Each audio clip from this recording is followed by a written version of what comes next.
I am about to make some CBD gummies. Now, I've decided to make gummies because my dog is running low on oil and it really helps him. He's 10 years old, and so I thought, I'll see about making some for him. The CBD oil that we get is not cheap. So I thought, well, I've got this extra oil. I'll see about making some CBD gummies. Now, you can also eat them yourselves. They're actually pretty good.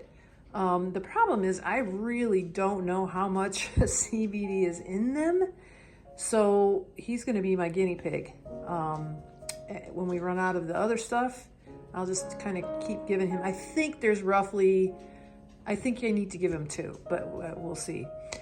Anyway, so the way we do that is we take the cannabis-infused, the CBD-infused coconut oil that I have already made, and it's not decarboxylated. So there is no activated psychoactive THC in it.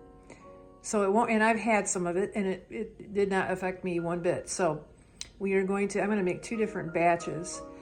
The key to this, there are 2 keys to it. Number 1, the sunflower lecithin that you see is, it helps to emulsify. As you know, oil and water don't mix, and we use water in this recipe. So what we do is we use the sunflower lecithin so that it will emulsify. The other thing that I found out is that you cannot use sugar-free Jell-O. So I will include the recipe in the description box, but we're going to get started.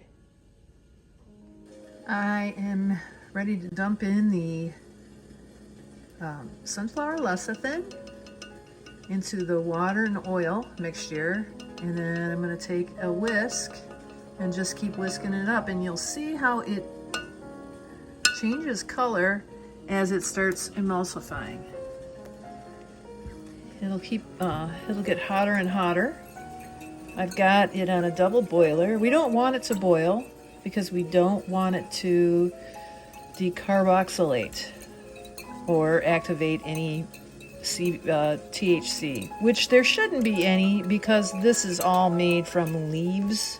So if there's any THC, it's very little. So I'm just going to keep stirring it up. You'll see it start changing color. It'll get a lighter color as it starts to emulsify, and the oil kind of blends in with the water. It's already starting a little bit. You can see some of the lecithin and the lumps, so I've got to make sure I get all that out. But you can see it's going.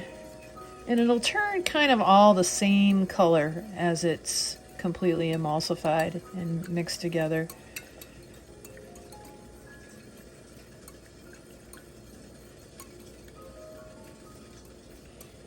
And you can see it's going.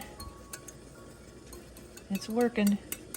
My next step after I do that will be to pour in.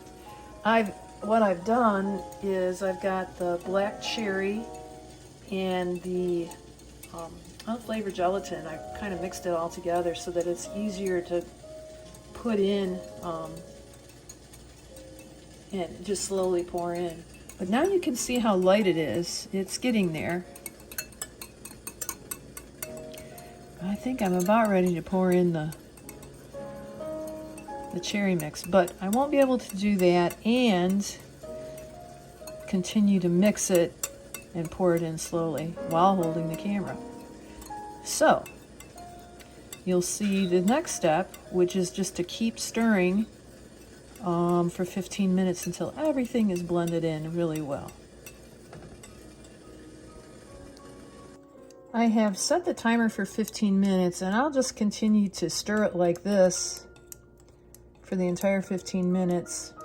This recipe says that if after this step you should run it through a fine mesh strainer, but I have found that that's not necessary. Apparently, sometimes there's like extra globs of gelatin, bigger size pieces of gelatin that can get stuck in there, and I have not found that to be the case if I just continuously stir. So that's what I'm doing. The next step, you'll see me pouring it into the molds. It's now ready to pour into the molds. Some of the molds will have like a dropper that comes with it, but I find that it's a lot easier just to pour it in there with a measuring cup. But one of the things that's helpful is to have your molds on a big cookie sheet and have a little paper towel nearby. You don't want any of the water to drip from the bottom of your measuring cup that contains that's been on the double boiler.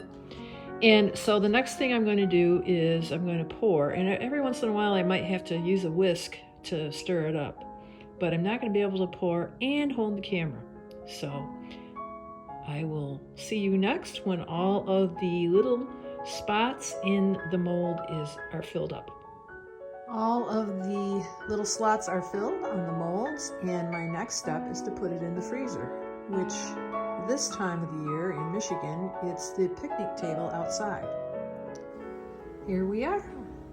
This is the finished product. I made 3 double batches and 2 single batches. And thankfully the single batches were the ones I messed up on. You do not want to use, as I mentioned, you don't want to use the sugar-free stuff. You got to use the sugar. It's 3 ounces, whereas the sugar-free stuff is 0.3 ounces. So what happens is the oil stays up at the top and it just doesn't make a good gel. It's not a good jello. You can see how like granular it is. I don't know if you can tell, but I made a strawberry and raspberry. We still can eat them. It's just there's going to be oil at the top. I don't think dogs are going to care, and that's what I made these things for. So we've got in our family 4 dogs over 10. So I thought, you know what? I could save them a lot of money by making these. It took me all day to make these. And mostly the thing that took the longest is washing everything up and getting it all ready again. It doesn't take long to make, maybe probably 20 minutes on the stove. 25 minutes on the stove, that's it. And then there's wait time as you freeze it and pouring it in. So that's not a problem at all. It's the cleanup. Anyway, that's how you make CBD gummies. And if I can do it, anyone can.